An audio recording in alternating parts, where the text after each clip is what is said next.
Ooh, baby, I like it raw. Yeah, baby, I like it raw. Ooh, baby, I like it raw.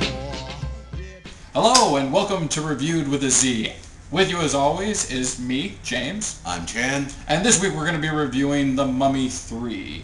Curse of the, Tomb of the Jade Scorpion. No, there's Scorpion, but that was the last one. Scorpions was George, Jade, Scorpion, Murdrag, Mummy's Adventure and Crouching, Rice Eating Land. No, Pinatas. Mummy 3. Mummy 3, directed by Rob Cohen, starring Brendan Fraser, Rachel Weisz, running in at 2 hours. Our expectations for this film are perfectly met. After all, if you saw Mummy 2, then you probably had no expectations for Mummy 3. The important thing to note is that despite the PG-13 rating, it is not a family film. It is a kid's film. A family film has something for every member of the family. This movie will only appeal to children and your crazy Uncle Harry that you have locked in the basement. It's got ass on fire jokes. Spank my ass, spank my ass. It's got yak vomit jokes. If you want to see a family film, go see Indiana Jones and the Last Crusade. It's exactly the same movie, except that this one has football-playing Yetis. I always try, whenever I go into the movies, is try to watch it as something completely new, as if with a clean slate, as if I've never seen a film before. So what I find myself is quite excited when I go in and the pictures start moving and talking to us. It's very exciting. Another thing that blows about this movie is the random elements that are only in there for plot, have nothing to do with the story. There's the only knife that can kill the mummy. Doesn't explain why.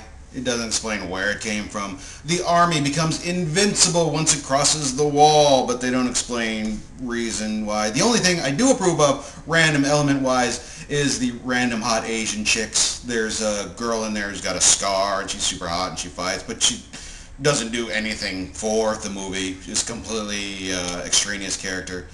Nice boobs, though. And the CGI in this is eye-popping and mind-blowing. After all, we haven't seen CGI like this since, I'd have to say Jim Henson's The Dark Crystal.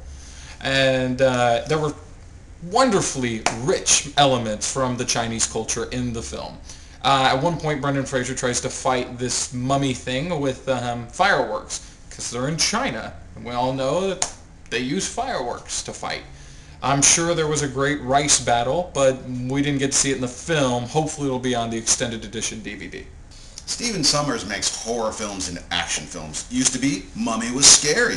It took a little dip during the Abbott and Costello era, but then it was back. Mummy, the original Steven Sommers, kind of scary and actiony. Now it's just all action. Screw you, Steven Sommers. I'm taking that. I'm going to remake horror films as action films. I'm going to do The Ring. See a shot of me, then a shot of a phone, then me, then a phone, close-up of me, then the phone, boom, phone explodes, there's a fireball and I'm in front of it going, oh, it's going to look awesome for the trailer, 40 million opening weekend. Screw you, Steven Sommers. Already put in a certified envelope, mailed to myself. But if there is a weak point in this movie, it's got to be Rachel Weisz's performance. I mean, this is the girl who just did Constant Gardener and The Fountain, delivering some of the best female performances we know. And she just was not bringing her A game in this. It's almost like she was, Italian, it seemed. And what happened to her breasts? Very flat. A lot less breasts, which was a shame. Another thing they established in the movie is that Jet Li can turn into all manner of terrifying beasts. You get to see him as a dragon, then you see him as a, I don't know, I guess it's a werewolf, or maybe like a giant tattooed biker dude. I don't know which Rob Cohen personally finds more horrifying. Then there's this creature that I couldn't identify. My best guess is that it's Ganondorf's Super Smash Attack from Super Smash Bros. For the Wii, which I guess makes sense because the real scariest attack in the game, Luigi's belly dance, probably doesn't translate very well in film. Well, Joy. Now it comes to the very important part, is our review. Out of 3 stars, how would we rate it? Personally, I find the movie completely unrateable.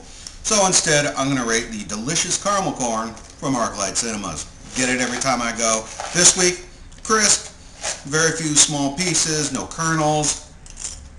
2.5 out of 3 stars. I myself had the Nestle Dibs. Now, I'm going to give them 2 stars out of 3. They weren't the best, but they were still pretty good. So, as for The Mummy 3, we find it completely unrateable. However, the concession stands, we're going to go ahead and give it 2 to 2.5 stars. Delicious. Join us next week when we will be doing I, Chihuahua. Ooh. Yeah. A movie to finally give The Dark Knight a run for its money. Starring Lassie in a comeback role, hopefully. Big time. And leftover animation from Underdog. We'll see you next time. Interweb, My ass is on fire. spank it!